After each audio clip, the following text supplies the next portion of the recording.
So this is the foundation. Let's talk about it real quickly before I do the, demo. But first thing, when I saw this, I instantly thought of Maybelline. I understand that this is like high-end, but you cannot tell me. I know I'm not crazy. I'm not the only person, but isn't this giving you Maybelline vibes, like with the cap? It's beautiful. It gives like a nude effect, so cute. And then when I take the cap off, I do love the fact that it has a pump. But then with the pump, it reminds me of a MAC foundation. Is it just me? Or do you see it too? Maybe now you can't unsee what I just told you. But this is $43 and it comes in 40 shades. That is so many shades. It goes from very fair to very, very deep. I'm going to be looking down here on my phone so I can tell you all the pieces. So this retails for, I believe it's $43. I am losing myself right here. Hello? ¿Dónde está la información? Yeah, $43. Comes with 40 shades, and it says that it instantly blurs, okay? Liquid foundation that blurs and covers imperfections for 24 hours, powered by a micro skin system that syncs with the complexion for true to skin finish. It's a natural finish, but then it says, comfortable and easy to apply. This medium to full coverage natural foundation flexes with skin for no caking or settling into lines. So that's what got me, the whole like not caking. I have a lot of foundations right now, but I feel like a lot of them are kind of thick, so I'm kind of intrigued by this one. It says waterproof and sweatproof. HD skin is vegan, non-comedogenic, waterproof, sweatproof, and comes in more suitable packaging. Now, I'm going to be wearing a mask all day because we live in this era where we have to wear a mask. I'm going to be at work, so let's see how this performs. So, I know I keep saying so and so and so. The foundation color that I got is 1N06. So I really need to come up with a new word. I'm not sure if this is going to be a good shade for me or not. I went ahead and purchased this online and did curbside pickup. And let's just pray that this works for me. This is my skin before I prep it with any primer. All I have is my moisturizer and my sunscreen. So as you can see, I do have, ignore my fried and hair. I haven't combed it out yet. I'm letting it set, but you can see I have a lot of these like red dots all over my face. Some of them from like old acne scars or just like pimple situations that are happening in my face. But I suffer with a lot of redness, as you can see. So let's see how this foundation performs. I'm using the Urban Decay All Nighter primer. I'm going to put this all over my face. And for the purpose of this video, I did go ahead and basically shave my face. I used one of those like razor things. And I did it last night, that way I can have a smoother application. Oh, I had a little clump from that one. But I'm using that one, and then I'm going to use this one. I'm also going to use the Rare Beauty Mist. I'm going to put some in the back of my hand. And I'm going to do half of my face with the sponge and then half with a brush. So as you can see, it actually comes up pretty thick. I don't know why I thought it would be a little bit more liquidy. But it does feel on the fingers a little thick. I'm just going to put some on my face. But when you put it on, it actually feels, yeah, more liquidy. Not as thick as I thought it would be. But what do you think? I think the shade might be fine. Let's hope. I'm just going to have to make it work.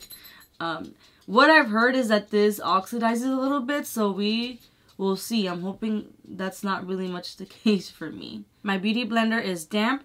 And I'm just going to put this all over. I'm trying to see if it's like picking it up or making it look cakey or anything, so let's see.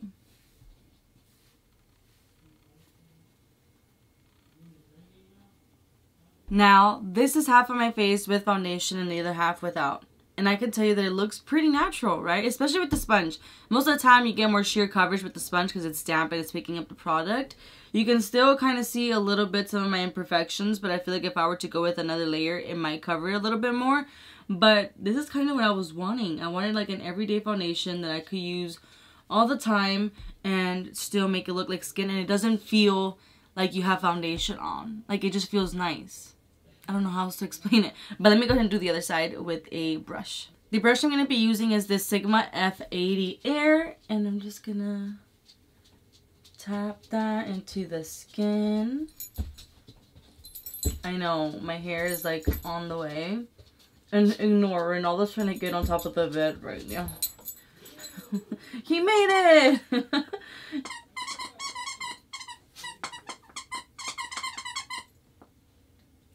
now I have both sides of my face with foundation, but I don't know if you can kind of see the difference because they kind of look alike, right? But this side where I use the beauty sponge, if you look in this area, I feel like it doesn't have as much coverage as you do on this side. Okay, so you definitely get a little bit more coverage if you were to use a brush. But again, I feel like if you would just layer it, it'll be fine. Another thing, this foundation claims that it blurs. I do feel like it helped a little bit. I mean, overall, I do have big pores. I did use a poreless primer, right? But even then, sometimes it doesn't do so much for me. But on the side that I use the brush, I can definitely feel like my pores look a little bit more smooth and blurred out than on this side. Like immediately, as soon as I move my face this way, you can see the pores, versus on this side, you can see them, but they look a little bit more diffused. So the brush is the way to go. Anyways, let me go ahead and do the rest of my makeup and let's see how it sets with everything. I already went ahead and finished my makeup for today, and let me tell you, it's looking good. I do have a big ring light in front of me, so I feel like that's what's making like this kind of look shiny. But I can tell you that it is looking pretty matte. I did go ahead and set my face, but I use a translucent powder, so that way I'm not adding any extra coverage. Usually I'll go ahead and use like the MAC Fix Plus, or I use the Fenty powder foundation to set my face and give me extra coverage, but not today. We want to see how this makeup works, and so far it's looking really good. I like the fact that when I applied a liquid blush and everything, it didn't break it. When I was applying my contour, it wasn't moving it and caking it up or anything like that. So far, I'm really liking the way that it looks. It doesn't feel heavy on my face or anything like that. So far, so good. I'm going to show you what it looks like in natural lighting as well. I have to get going, girl. I'm late. I'm going to work late for you. Go. I can't even fucking talk. Anyways, I'll make sure to put everything that I'm wearing on my face today in the description box, just in case you guys are interested, but let's go. So this is what the foundation looks like right now that I am in natural lighting. It's looking really good. I definitely feel like I look like I have makeup on, but I don't feel like I have like foundation on, if that makes sense. But I feel like I did pretty good with the color matching.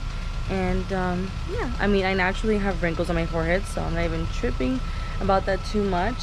Sometimes they do settle on my laugh lines, but it doesn't look like it right now. But everything looks pretty good. I don't see any like patchiness or so. I mean, only thing is I noticed my chin, but that's just maybe my skin, I don't know. But so far so good. We are back in for a checkup. It has been 5 hours.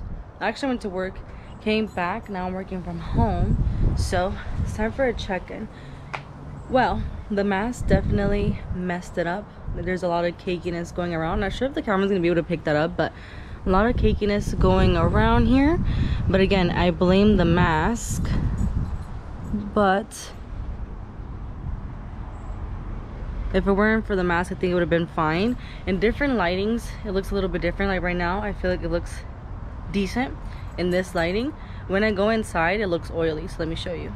I have pretty bad lighting in my room, but I'm gonna show you like in here when the light is reflecting it. Not sure if you guys can see it shine, but holding the mirror you can see it.